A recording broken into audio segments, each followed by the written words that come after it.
We've made a number of interesting discoveries based on the autopsy results of the alien specimen you brought back. The research team is now referring to this particular variation as a sectoid, based on the unusual structure of its internal organs, which we believe to be the product of genetic manipulation. As we've seen in the field, this species also seems to harbor some sort of telepathic ability.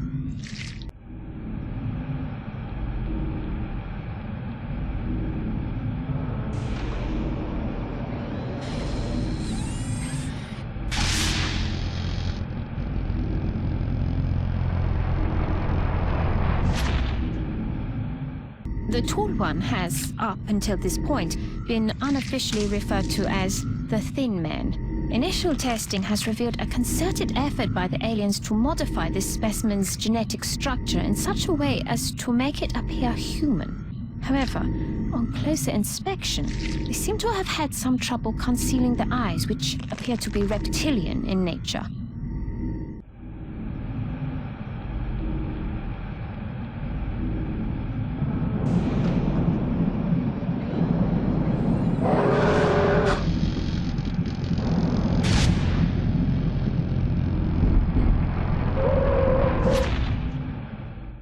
Although I'm sure you can make the connection yourself, we've designated this particular specimen as a floater.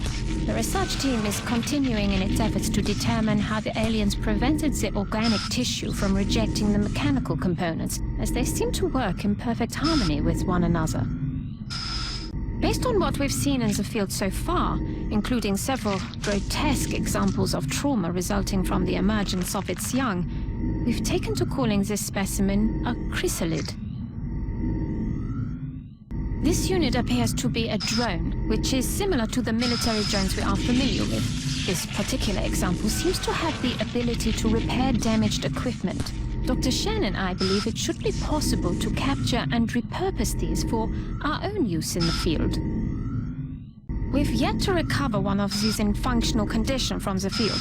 The men seem to enjoy using them for target practice.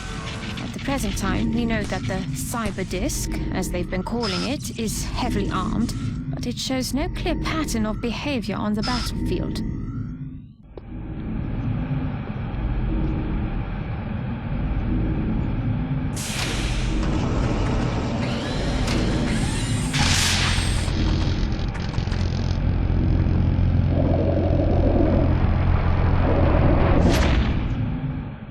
This is an extremely dangerous species, Commander. Although not physically intimidating, the psionic power that this creature wields is perhaps the greatest threat we've encountered so far.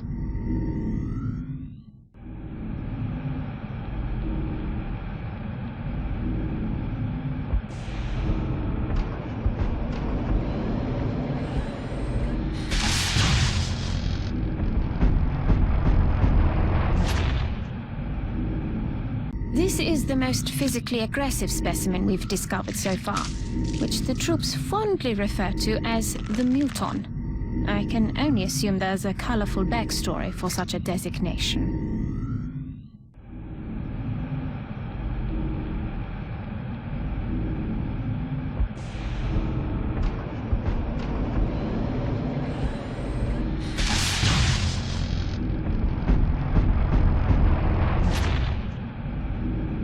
The men are calling this beast the Berserker, although it shares the same structure as the muton.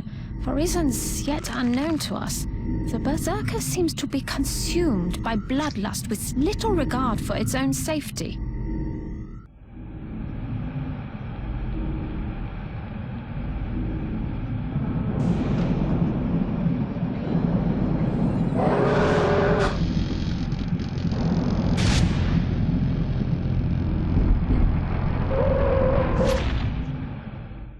Another variation on a previously identified specimen, this is the heavy floater. As you can see, the aliens have made substantial improvements to the armor and weapons systems available, while removing some of its exposed vulnerabilities. An extremely dangerous combatant.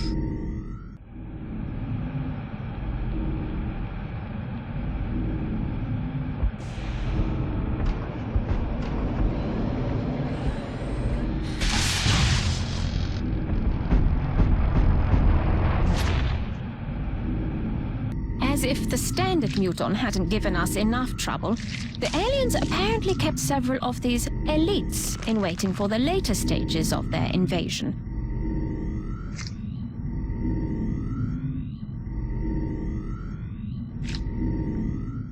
This heavily armored unit is fully mechanized, though we're still not sure if it has an organic component within.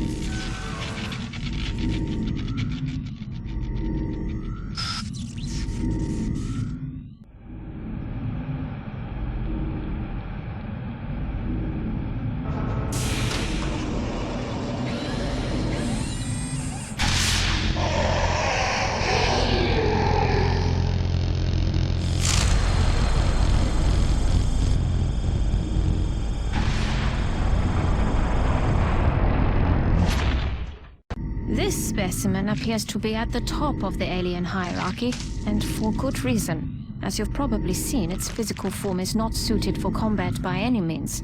However, these elders have an incredible pool of psionic energy at their disposal, which helps to explain why the other species are subordinate to them.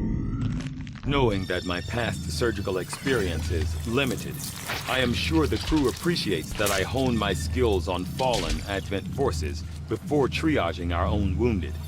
To the uninitiated, the common Advent trooper is seemingly human. The aliens have disguised its most glaring divergence from the human form with a carefully designed helmet.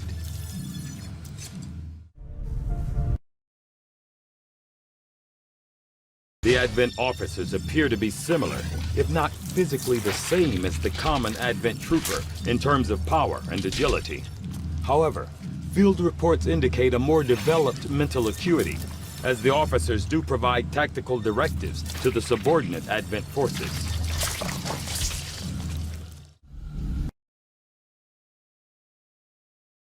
The Advent Stunlancer was apparently outfitted with the intention of serving as a civilian peacekeeping unit within the city centers.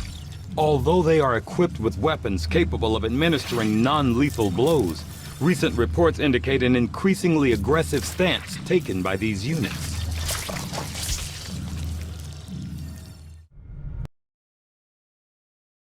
Although similar in appearance to the psionic zombies we have encountered previously in our engagements with the aliens, all current indications are that these lost are the product of something else entirely. Prolonged exposure to the chemical agents first released in the earliest stages of the invasion seem to have turned these once innocent civilians into yet another form of the undead.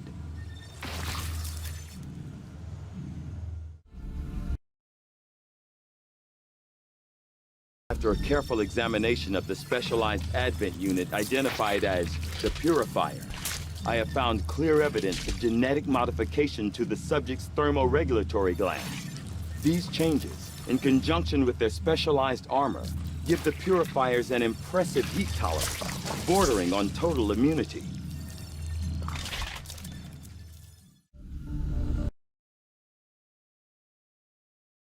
This specimen, known to our troops as the Advent Priests, has up until recently been rarely sighted outside the city centers. While not physically intimidating, much like the elders themselves, these priests are deceivingly powerful psionic beings. Even in death, their remains still radiate with powerful afterimages of psi energy.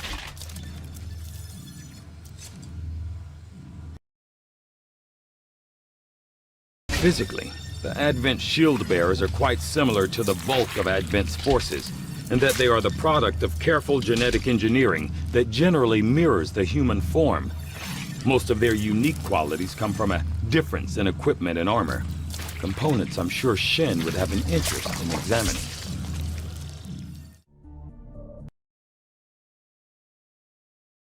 The turrets we see employed by Advent throughout their various facilities and security checkpoints are automated, much in the same way the alien mechanized units are. A significant amount of time was likely spent developing the optical sensors and targeting system, which I expect Shen will want to thoroughly examine following the disassembly process.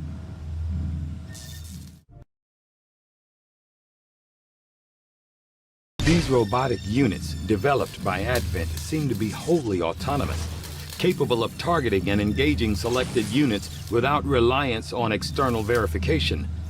Although it falls on me to work through the initial disassembly, I fully intend on involving Shen in this process, as her knowledge of robotics far outweighs my own.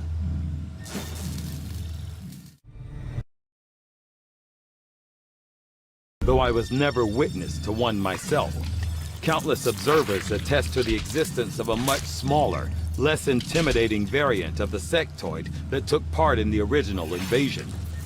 In the time since, this new being, the product of clear genetic manipulation, is now a familiar face to our forces operating in the field.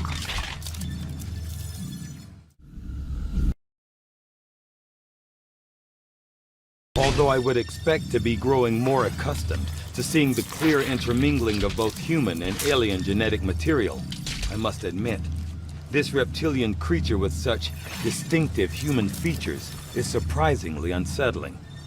Invasion-era reports include references to a species with some reptilian qualities, but nothing as readily apparent as this.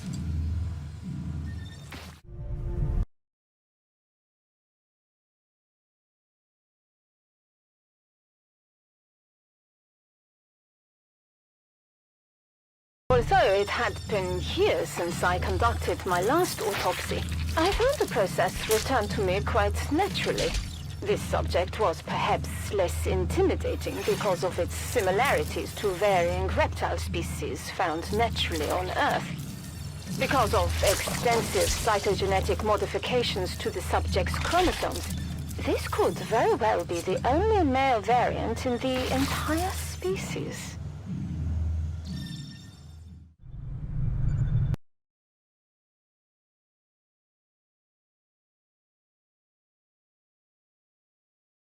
Referred to by our troops in the field simply as a specter, it has so far been difficult to ascertain by what means this being is able to shift forms from a solid to gaseous state at will.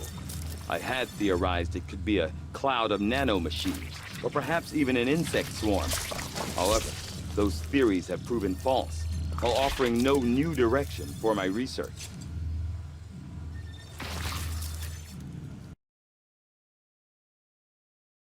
I am at a loss for words to describe the difficulties we have had in attempting to handle this creature, affectionately known as the Faceless, to our troops.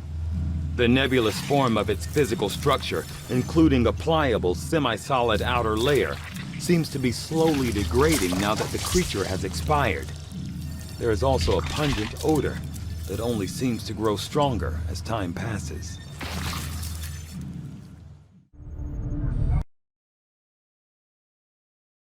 Central Officer Bradford has personally substantiated claims that the massive frontline unit they call the Muton was actually at one time even larger than the specimen I have before me today. As it is, the creature is abnormally warm to the touch for a corpse, and I must say, it is quite disconcerting.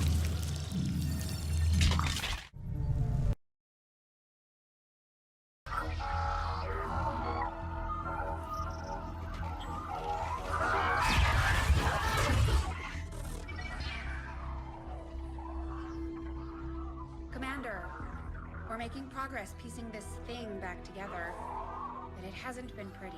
Our soldiers completely disabled this unit in the field. What we're hearing is merely a byproduct of electrical impulses. I assure you, it is well past the point of feeling pain. I'll take your word for it, Doctor. I'm sending you a new sequence now. These are coordinates. Return coordinates. Think we've got a point of origin. Well, part of one. Something else. Something underneath. One more. The unit is attempting to block further access. That's not all it's doing. I'm losing the data we've already decrypted. Almost there. Just one more adjustment.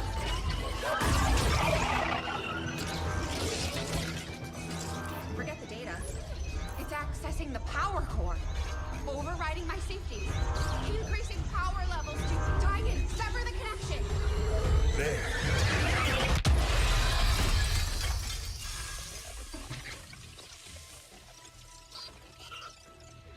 some sort of fail-safe protocol, I imagine.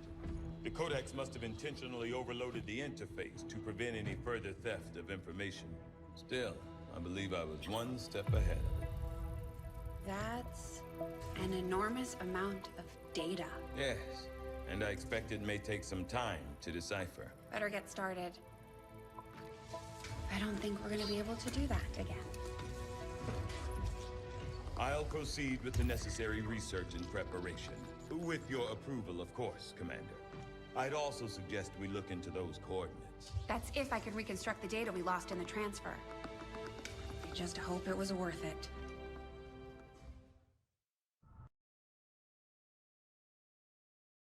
The product of an extensive fusion of both alien biological materials and advanced mechanical support systems, the Archon is an unusually ornate design by alien standards. With an air of authority spurred by its distinctive appearance, I can only assume the aliens intended it to be something of a herald to the other forces.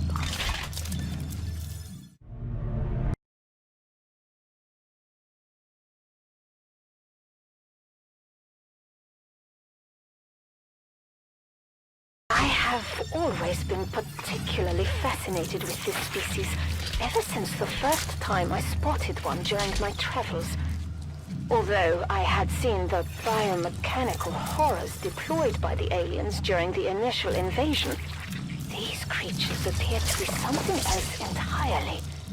Possessing a certain flair, not typically found amongst the aliens, I found this creature to be of great intelligence, masked by the incredible hold of the Elders.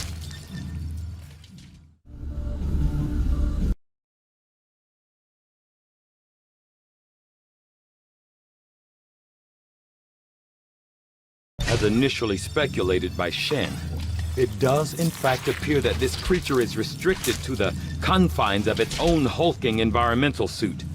Unfortunately for our troops, the suit itself is a powerful physical threat, regardless of the operator's status, as we learned with some astonishment in the field.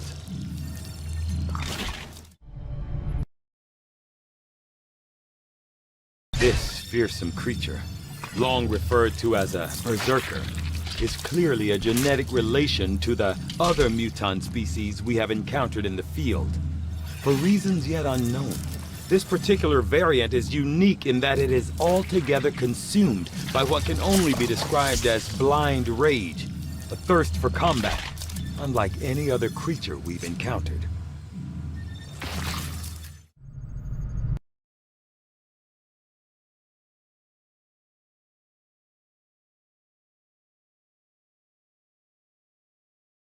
The most dangerous of my 3 test subjects, the Berserker Queen, also represents the greatest leap towards the boundaries of what could be considered reasonable and ethical research.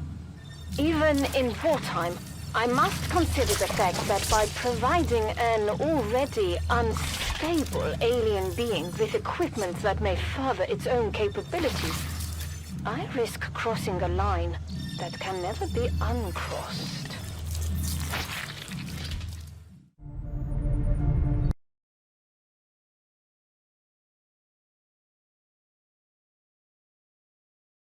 Presumably, the name chrysalid derives from assumptions made previously about the creature's unusual means of reproduction.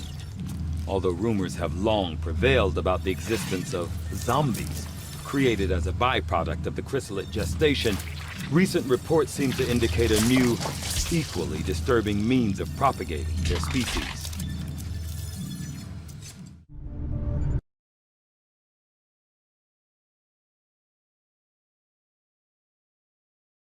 From what I've been told, our troops took to calling this large robotic unit a sectopod, under the initial assumption that it was being controlled by a sectoid pilot. On closer inspection, we can see that is not the case. Not unlike the mechanized Advent units, which were likely derived from the sectopod itself. This machine seems to be entirely autonomous.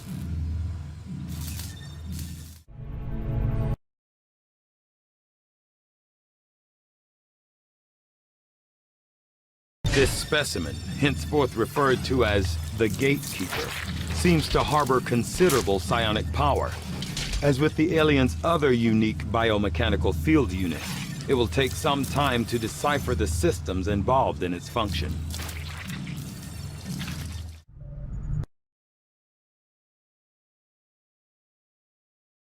This creature represents a near-perfect fusion of human and elder DNA. Though remarkable, it appears as if the creature were unfinished. Perhaps why we were able to ultimately defeat it. Still, this can lead me to only one logical conclusion.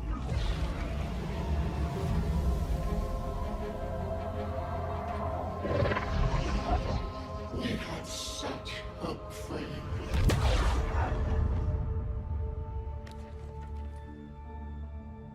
I believe we have found our avatar.